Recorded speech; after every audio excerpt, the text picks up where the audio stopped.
2,000 years ago, at the dawn of the 1st century, the world was ruled from Rome, and Rome was in turmoil.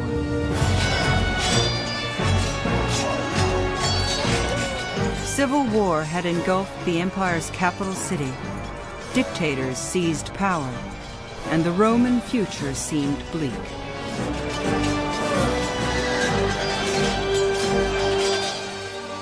But from the chaos, the Roman Empire would rise stronger and more dazzling than ever before. Within a few short years, it would stretch from Britain across Europe to southern Egypt, from North Africa around the Mediterranean to the Middle East. It would embrace hundreds of languages and religions, and would till those diverse cultures into a rich soil from which Western civilization would grow. Rome would become the world's first and most enduring superpower, spanning continents and epochs. The glory days of Rome were studded with names that reach out to us across 2 millennia: Ovid and Nero, Seneca and Caligula. But the story of Rome is more than the story of famous men, and millions of less familiar figures struck different chords in the symphony of empire. People such as the wealthy benefactor, Eumacia, the rebel queen, Boudica, and countless uncelebrated soldiers and slaves, senators and peasants. And above them all, this man, Caesar Augustus. This was the emperor who set the tone for the astonishing resonance of Rome. This series tells the story of Augustus and his people, the men and women who wrested order from chaos, shaped the greatest empire the world had ever seen, and launched the Roman Empire in the 1st century.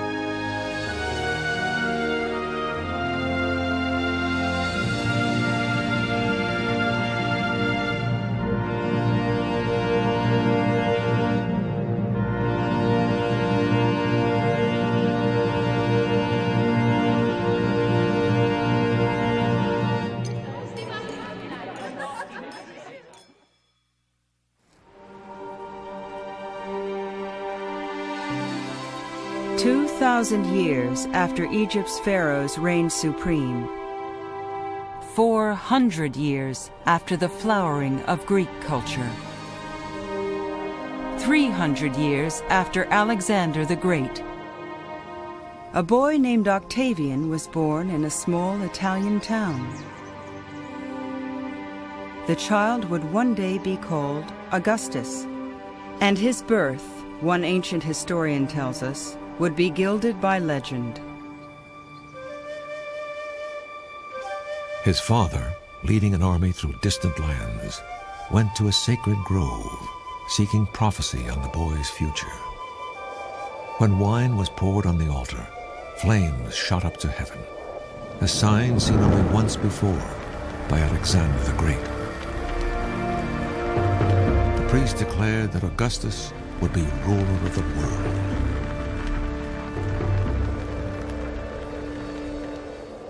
The story is told by Suetonius. Writing at the turn of the 1st century, he based his biography on eyewitness accounts, on common gossip, and on research conducted as imperial librarian. In truth, he writes, the prospects of young Augustus were far from grand. The boy was sickly, with few connections. His family were country people. His father, the first in their line to join the Senate. But worse, Augustus was born into dangerous times. Civil war had flared for decades. Feuding nobles, many controlling large armies, fought to gain power for themselves. And Rome's traditions of open government were often trampled underfoot. So too were innocent bystanders.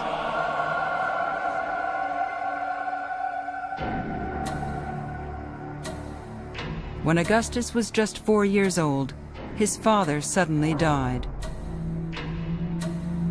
Without a male mentor, the boy's future looked bleak.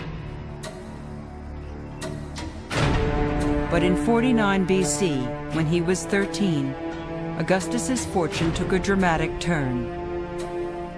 For in that year, his great-uncle, Julius Caesar, gained the upper hand on the battlefield. Leading an army across the Rubicon River, Caesar declared himself master of Rome and ruler of an empire still aspiring to greatness. At the time of Julius Caesar, the Roman Empire was a little bit like a boy who's reached 6 feet tall, and yet he's only 14 or 15 years old. He's not yet a man. The externals of empire were there. The armies were there. The Romans governed most of the coast of the Mediterranean, with the exception of Egypt. However, they had not yet learned to bring that into a functioning organism. The past decades of internal fighting had weakened the empire. Northern tribes harried the borders. Enemies were confronting Rome in the east, and the province of Spain threatened to break free. Julius Caesar moved quickly to bolster the frontiers and his own legacy. Caesar had no heir, so when Augustus completed a dangerous mission, Caesar adopted the teenager in his will. Augustus realized here was a tremendous opportunity. Mind you, he had no military training, but he was the heir of the greatest political figure that was on the Roman sky literally at that time, and he cashed in on it. It was a heady opportunity for Augustus, but also a perilous challenge. For in 44 BC, foreigners were not the only threat to stability. There were enemies within Caesar's small circle of advisors.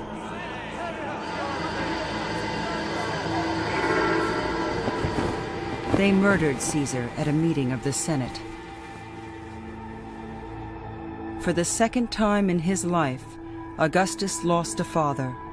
But now on the verge of manhood, he thrust himself into the maelstrom of Roman politics.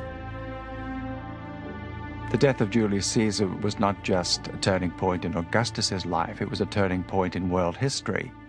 He was extremely young at this time, only in his 19th year.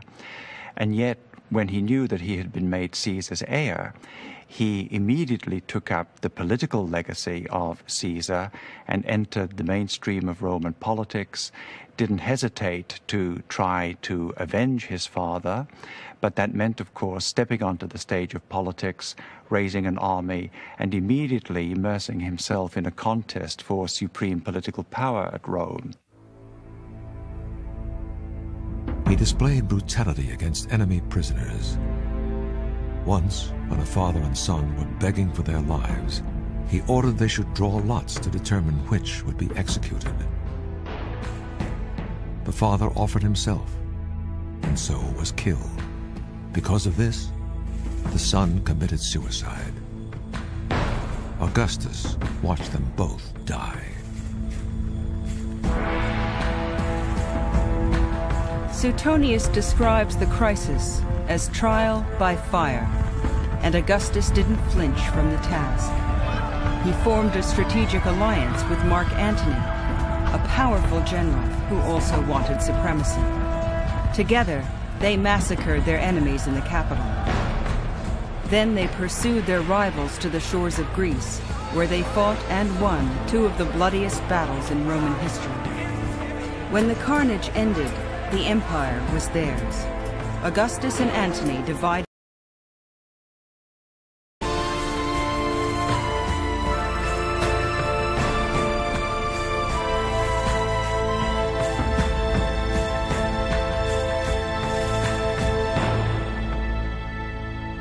Augustus remained in Rome, but Antony took control of Egypt, a land not formally joined to Rome, but firmly under the empire's command.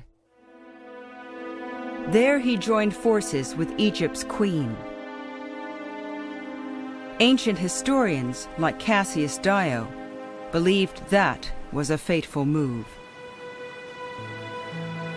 When Antony fell deeply in love with his new ally, many feared the ambitious queen was scheming to rule Rome herself. Her name was Cleopatra.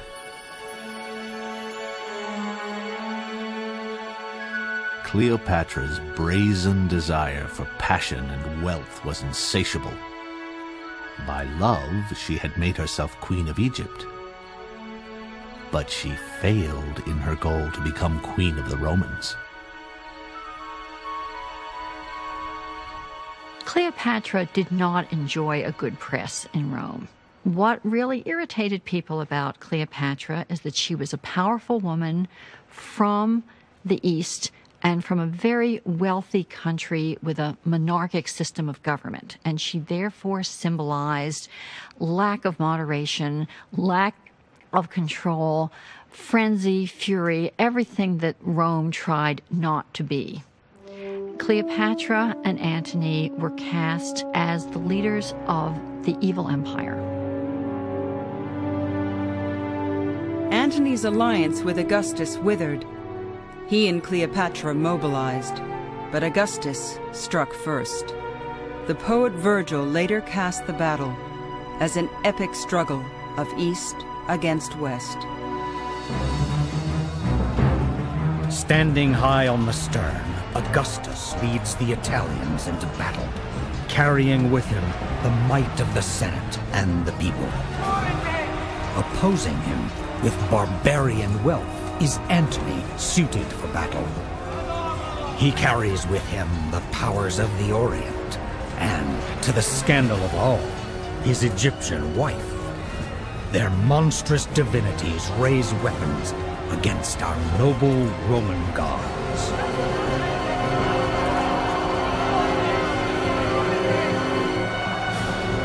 Three-quarters of the Egyptian fleet was destroyed. Antony and Cleopatra committed suicide, and the land of the pharaohs was formally annexed to the Roman Empire. The annexation of Egypt for Augustus was immensely important. It was the equivalent of Hitler's troops marching through the streets of Paris. Here was a wealthy country that was going to be providing food, that was going to be providing land, but above all, it was a country of great cultural prestige. And once Rome had Egypt as part of its empire, they had truly arrived.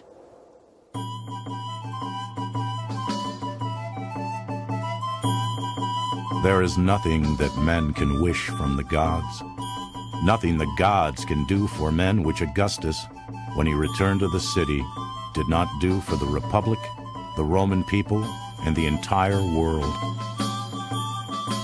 Civil wars were finished, foreign wars ended, and everywhere the fury of arms was put to rest. Upon Augustus's return to a war-torn Rome in 29 BC, the city went wild with enthusiasm. The triumphant general vowed to restore peace and security. It was a promise he would keep. The victory of Augustus launched a period of stunning cultural vitality, of religious renewal, and of economic well-being that spread throughout the empire. It would be called the Pax Romana, the Peace of Rome. And to many, it marked the return of Rome's mythic and glorious past. But Augustus himself would never return to the past. He was now a hardened 32-year-old man, the sole ruler of the Greco-Roman world, Rome's first emperor. Victory had been costly, but the greatest challenge still lay ahead. For to avoid the fate of Julius Caesar, Augustus must disarm the Senate and charm the masses. He must do better than win the war. He must win the peace. That challenge would occupy the rest of his life.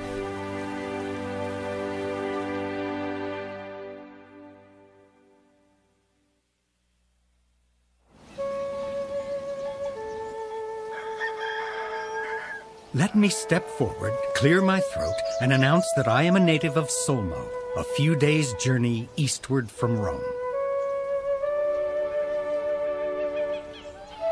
While Augustus fought his way to the pinnacle of power, a boy named Ovid was coming of age under less demanding circumstances.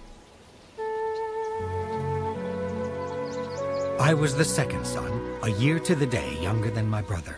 We always had 2 cakes on the birthday we shared, and were close in other ways as well. We studied together, and then went up to Rome to seek our fortunes. I used to waste my time trying to write verses. Our father called it waste. He disapproved of any pursuit where you couldn't earn a decent living, and always used to say, Homer died poor.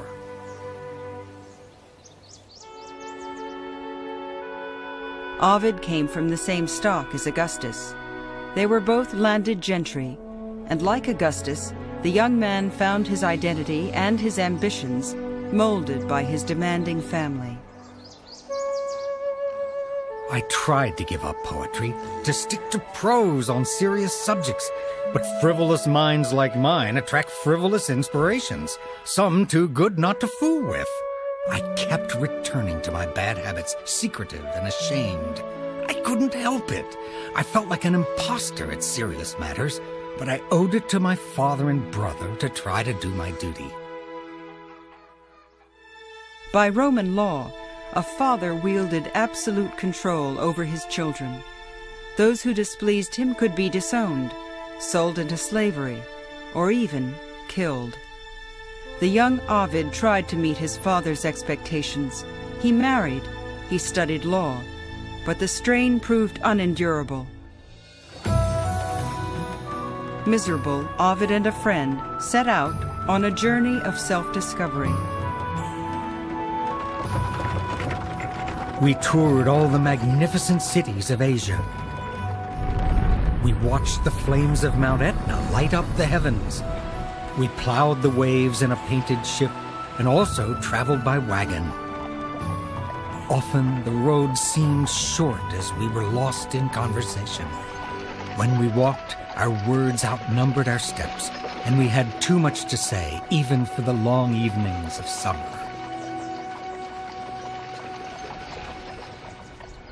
18 months later, Ovid settled in Rome, older and more self-confident than before. He resolved to become a poet. He cultivated new friends in Roman literary circles, and soon Ovid made a name for himself as Rome's reigning poet of stolen kisses. So your husband is coming to this dinner party. I hope he gags on his food. Listen, and learn what you must do. When he settles on his couch to eat, go to him with a straight face. Look modest and lie back beside him, but secretly touch me with your foot. Don't let him drape his arms around your neck. Don't rest your gentle head against his chest. Don't welcome his fingers to your lap or to your eager nipples. Most of all, no kissing. When dinner is done, your husband will close the bedroom door. But whatever the night shall bring, tell me tomorrow you refused him. It's a mistake to think that Ovid's poetry can be read very literally in purely autobiographical terms. That wouldn't be true, I think, of any poetry from antiquity. But clearly at the same time, Ovid is writing about subjects of which he has some sort of experience. And he certainly, through the love poetry, opens up a world which is very different in tone and quality from the official atmosphere. While Ovid bloomed as a man of words, the new emperor thrived as a man of action. He rebuilt Rome and his own family. Divorcing his wife, Augustus married his heavily pregnant mistress, Livia. The move raised eyebrows and hackles, for love was not the only motive, and although Augustus shunned the trappings of absolute power, many suspected he was building a dynasty, a line of heirs to rule Rome for generations to come. Augustus knew it was a dangerous move. That Julius Caesar had been murdered for appearing a king. Augustus would not make the same mistake. He relinquished high office and struck a delicate balance between fact and fiction. Having by universal consent acquired control of all affairs, I transferred government to the Senate and the people of Rome. Augustus was a very cagey political leader because he pretended to be restoring all of these Republican political traditions, and in fact what he was running was a full-fledged dynastic monarchy. Augustus conquered Cantabria, Aquitania, Pannonia, Dalmatia, and all of Illyricum, as well as Rhaetia. Augustus not only changed the empire, he expanded it. Egypt had been added early in his career. Soon, northern Spain was joined. Augustus drove across Europe, into Germany, and he united East and West by adding modern Hungary, Austria, the Balkans, and central Turkey. These victories employed Roman soldiers and senators and offered welcome distractions to the city's poor. When Augustus wasn't staging chariot races or gladiator shows, he displayed exotic animals, the quarry of Rome's far-flung empire. A rhinoceros appeared in the arena, Asian tigers in the theater, a giant serpent in the forum. One key constituency for Augustus was the plebeian population of Rome. That is basically the city mob. You have several 100,000 folks here who have no jobs, and to put it very simply, who need to be kept off the streets and be kept from making trouble, because it's a very volatile and combustible mix there. The volatile mix that made up Rome stayed quiet for the first 4 years of Augustus's rule. Then, in 23 BC, events took a critical turn.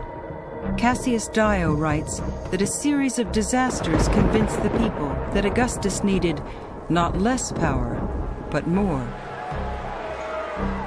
The city was flooded by the overflowing river, and many things were struck by lightning.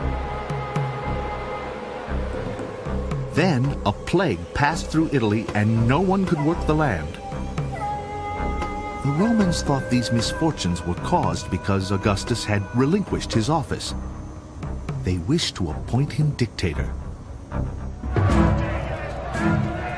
A mob barricaded the Senate inside its building and, threatening to burn them alive, forced the Senate to vote Augustus absolute ruler. The demands threatened to unsettle the emperor's precarious political balance. Augustus fell to his knees before the rioters. He tore his toga and beat his chest. He promised the mob that he would personally take control of the grain supply, but Augustus refused to be called a dictator. The crowd disbanded, but the lesson was clear. Augustus was riding a tiger. To keep order on the frontiers, the streets, and the Senate was a superhuman task, and superhuman skills were needed. Luckily for Rome, Augustus had them.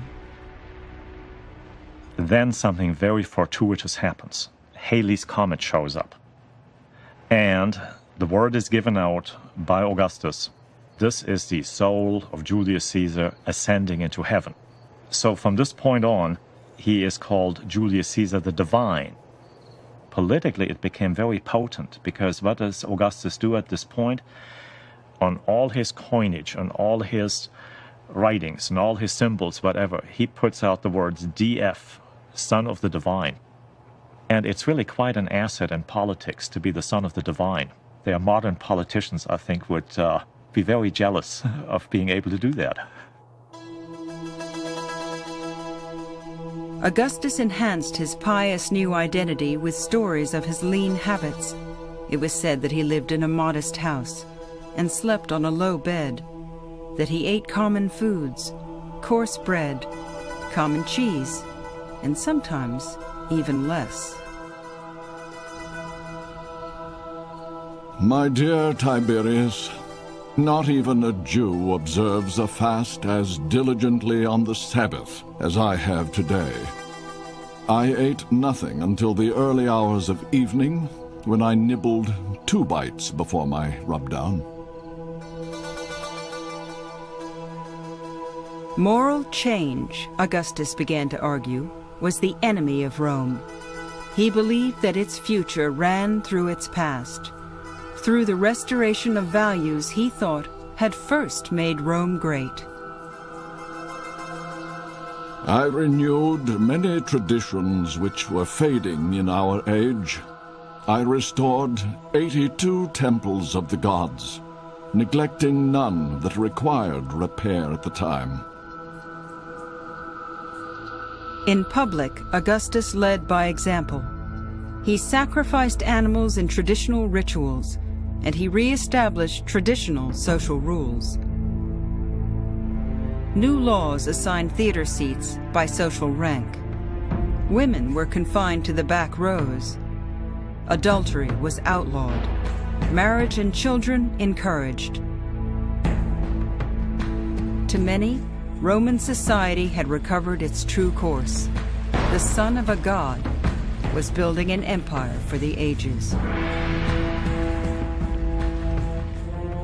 Who can find words to adequately describe the advancements of these years?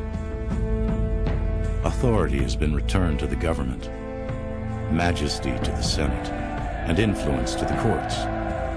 Protests in the theater have been stopped. Integrity is honored. Depravity is punished.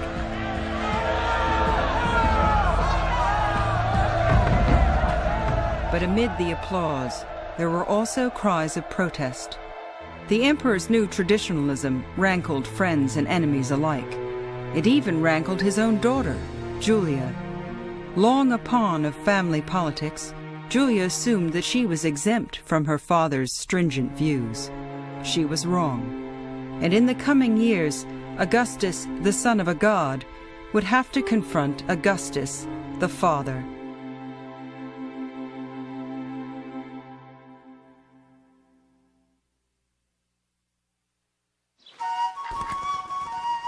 If there is anyone here who is a novice in the art of love, let him read my book.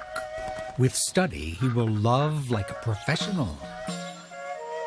As the Emperor Augustus firmly charted a course of moral rigor, the poet Ovid staked out different ground. He was now Rome's most famous living poet, and his boldness grew in step with his reputation. Having all but exhausted the conventions of love poetry, he decided to stretch them. He began composing a manual of practical tips on adultery. Step 1. Stroll under a shady colonnade. Don't miss the shrine of Adonis, but the theater is your best hunting ground. There you'll find women to satisfy any desire. Just as ants come and go, so the cultured ladies swarm to the games. They come for the show, and to make a show of themselves. There are so many, I often reel from the choice. Many Romans yearned to follow their emperor back to the good old days of stern Roman virtue, but others reveled in the promises of Rome's newfound peace. Ovid was one of them. To the youthful poet, old limits seemed meaningless. Do not doubt you can have any girl you wish. Some give in, others resist, but all love to be propositioned. And even if you fail, rejection doesn't hurt. But why should you fail? Women always welcome pleasure and find novelty exciting. Indeed, the earlier civil wars had unleashed enormous social change. Some women had gained political clout, new rights, and new freedoms. Tradition holds that one such woman was Julia, the emperor's only child. Julia had a love of letters and was well educated, a given in that family. She also had a gentle nature and no cruel intentions. Together, these brought her great esteem as a woman. Julia didn't reject traditional values wholesale. She had long endured her father's overbearing control. She dutifully married 3 times to further his dynastic ambitions, and she bore 5 children. Her 2 boys, Gaius and Lucius, were cherished by Augustus as probable heirs. But like Ovid, Julia expected more from the piece. She was clever and vivacious, and she had an irreverent tongue that cut across the grain of Roman convention. Her legendary wit was passed through the centuries by a late Roman writer called Macrobius. Several times her father ordered her, in a manner both doting and scolding, to moderate her lavish clothes and keep less mischievous company. Once he saw her in a revealing dress. He disapproved, but held his tongue. The next day, in a different dress, she embraced her father with modesty. He could not contain his joy and said, "Now, isn't this dress more suited to the daughter of Augustus?" Julia retorted, "Today I am dressed for my father's eyes. Yesterday I dressed for my husband's." But apparently Julia's charms were not reserved for her husband alone. The emperor's daughter took many lovers. Her dalliances were so well known that people were actually surprised when her children resembled her second husband, who was the father of her 5 children. And she wittily replied, "Well, that's because I never take on a passenger unless I already have a full cargo," meaning that she waited until she was already pregnant before undertaking these dalliances. So concerned was she to protect the bloodlines of these offspring. Julia, like Ovid, was a testament to her times. But neither of them were average Romans. The life they represented shocked traditional society to the core, and as Julia entered her 38th year, crisis loomed. In that year, a scandal broke out in the emperor's own home. Shameful to discuss, horrible to remember.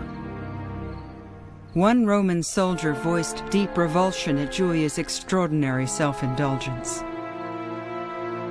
Julia, ignoring her father Augustus, did everything which is shameful for a woman to do, whether through extravagance or lust. She counted her sins as though counting her blessings, and asserted her freedom to ignore the laws of decency.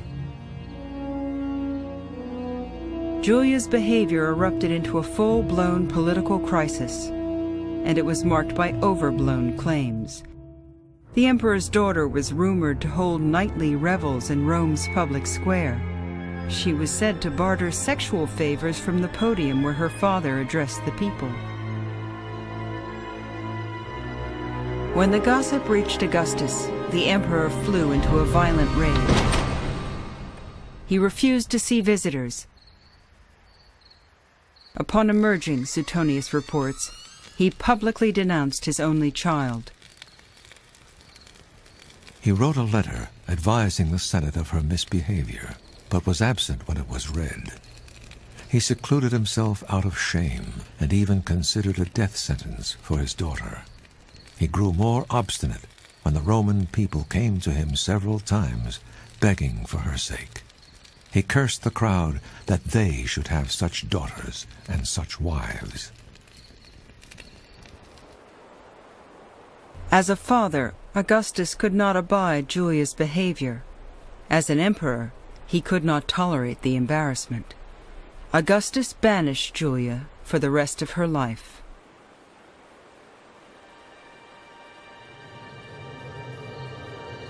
I was going to pass over the ways a clever girl might elude a husband or watchful guard. But since you need help, here's my advice. Soon after Julia's exile, Ovid released his salacious poem. It couldn't have been more poorly timed. Of course, a guard stands in your way, but you can still write. Compose love letters while alone in the bathroom and send them out with an accomplice. She can hide them next to her warm flesh, under her dress, or bound beneath her foot.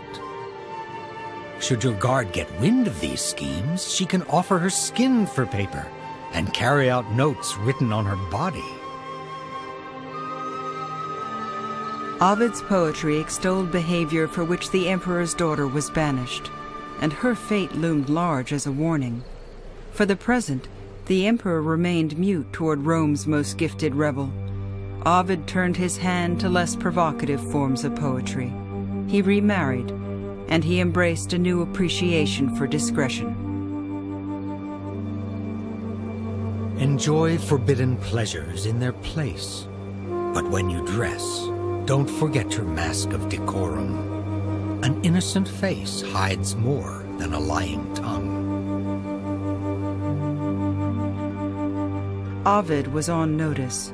The order of Augustus had firm bounds of propriety, and Ovid had tested them to the fullest.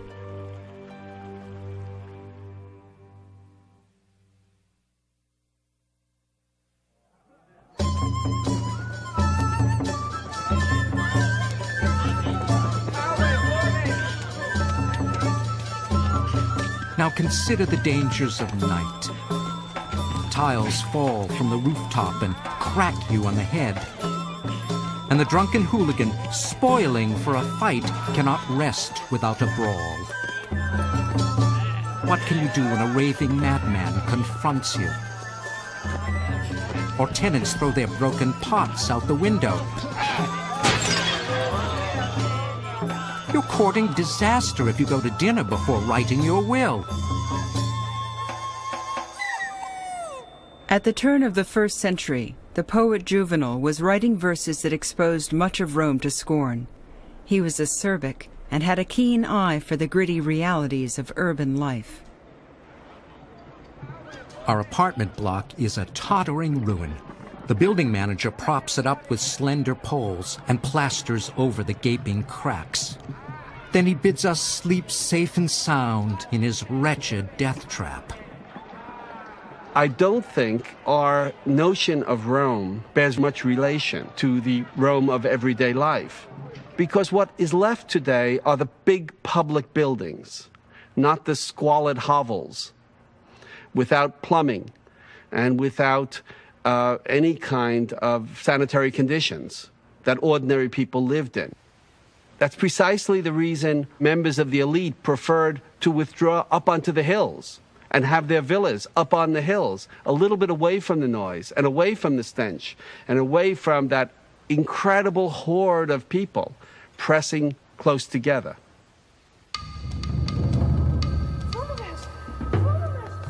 I would love to live where there are no fears in the dark of night.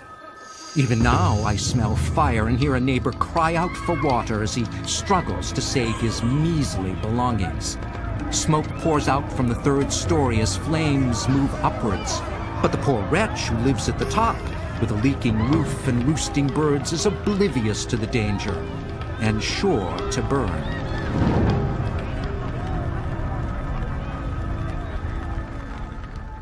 In the year 4 in the imperial palace, the Emperor Augustus also lost sleep, but not from fear of fire. Now an old man of 66, Augustus had lost much of his youthful vigor. His vision had faded in his left eye. His teeth were few, widely spaced, and worn down. His hair wispy and yellowed. His skin was irritated by scratching and vehement scraping, so that he had chronic rough spots resembling ringworm.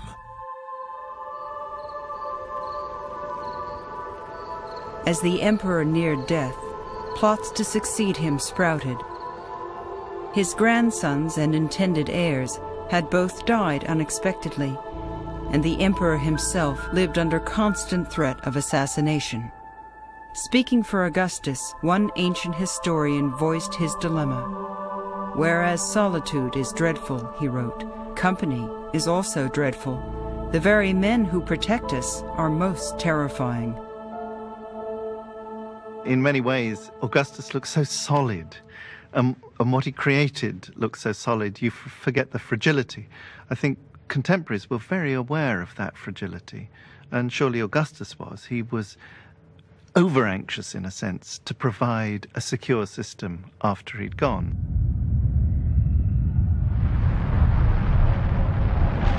At this time, there were unusually strong earthquakes. The Tiber pulled down the bridge and flooded the city for 7 days. There was a partial eclipse of the sun, and famine developed. Ancient historians report that natural disasters predicted political ones, and indeed, the emperor's difficulties seemed to be mounting fast. In the year 6, soldiers, the backbone of the empire, refused to re-enlist without a pay raise. New funds had to be found. Then, fire swept parts of the capital. A reluctant Augustus turned to taxation. It was a dangerous tactic, and the emperor knew it. Fearing a coup, Augustus dispersed potential enemies. He recessed the courts and disbanded the Senate. He even dismissed his own retinue. Still, Rome remained on edge. The mob, distressed by the famine and the taxes after the fire, were unsettled. They openly discussed rebellion. When night fell, they hung seditious posters.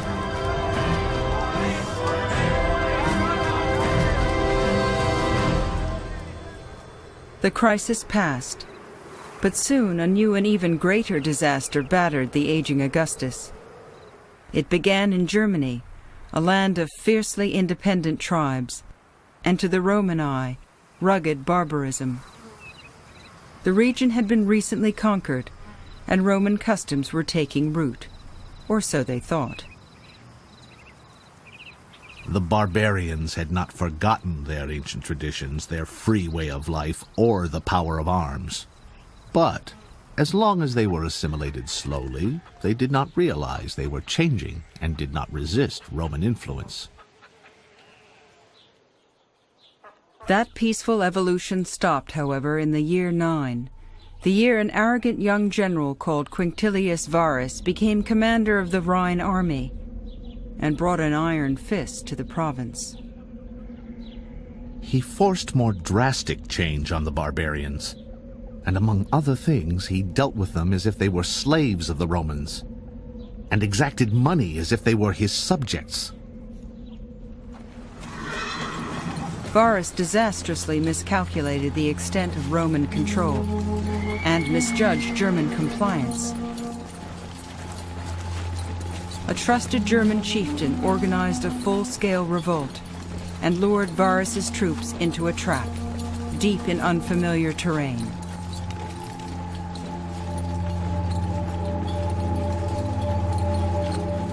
The mountains were rocky and cut with ravines. The trees were dense and tall, so that the Romans were struggling to make progress.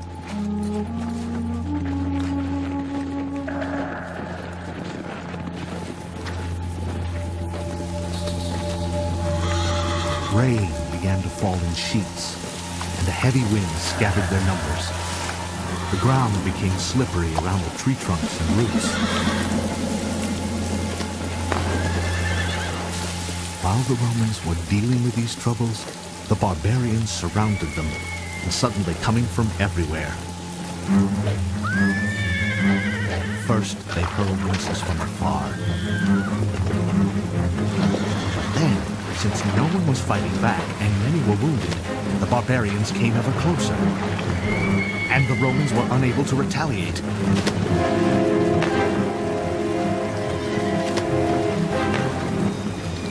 They kept crashing into each other in the trees. They could not grip their arrows or javelins. The rain forced the weapons from their hands. Even their sodden shields were useless. And so, every man and every horse was slaughtered.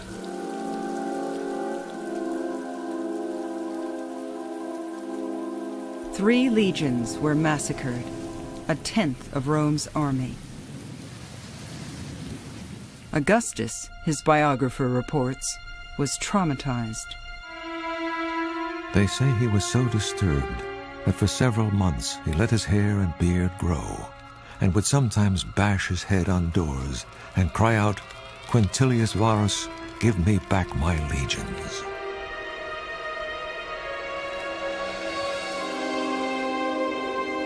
The disaster in Germany underscored a stark reality. The empire was born of violence, and to violence it ever threatened to return. The emperor was in no mood for leniency.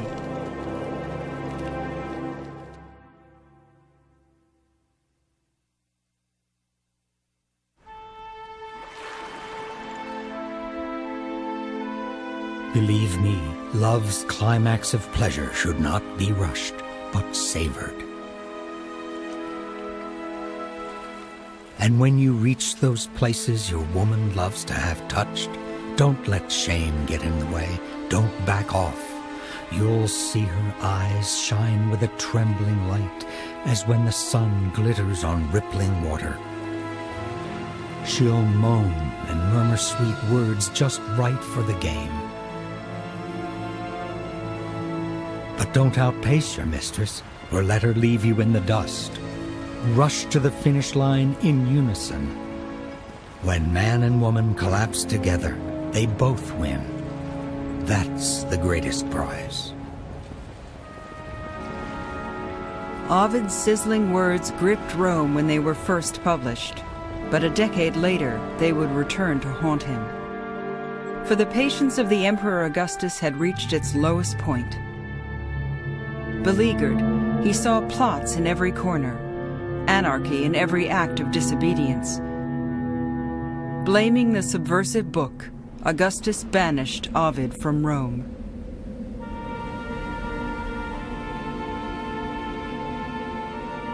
Hello, are you there? If so, indulge these verses of mine. They don't come from my garden or that old couch I used to sprawl on. Whoever you are, and in whatever parlor, bedroom, or study, I have been writing on decks, propped up against bulkheads.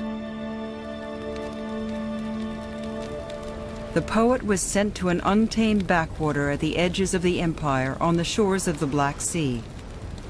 For Ovid, the ultimate urban sophisticate, no punishment could have been harsher. His roguish aplomb crumbled to anguish. When night falls here, I think of that other night, when I was cast out into the endless gloom. We managed to laugh once or twice, as my wife found in some old trunk odd pieces of clothing. This might be the thing this season, the new Romanian mode.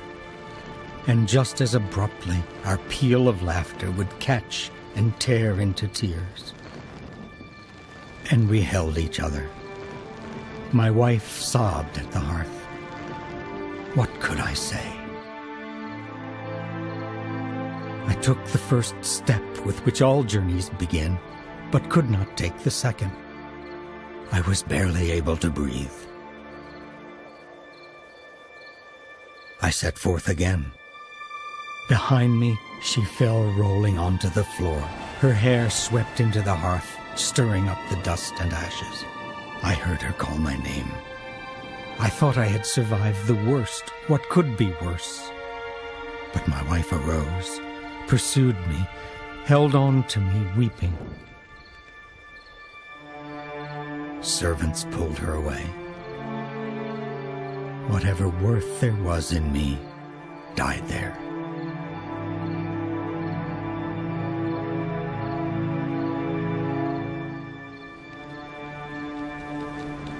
Ovid was sure his talents would bring him home. He wrote constantly, and as he waited, he sought refuge in a remote frontier town. When the temperatures dropped, Ovid wrote, wine froze in its vessels, the river in its banks. Across the ice thundered hostile horsemen, plundering and killing. It was a brutal life Ovid wrote home from exile, a side of the empire that few Romans ever saw. Beyond these rickety walls, there's no safety, and inside it's hardly better. Barbarians live in most of the houses. Even if you're not afraid of them, you'll despise their long hair and clothes made of animal skins. They all do business in their common language. I have to communicate with gestures. I am understood by no one, and the stupid peasants insult my Latin words. They heckle me to my face and mock my exile.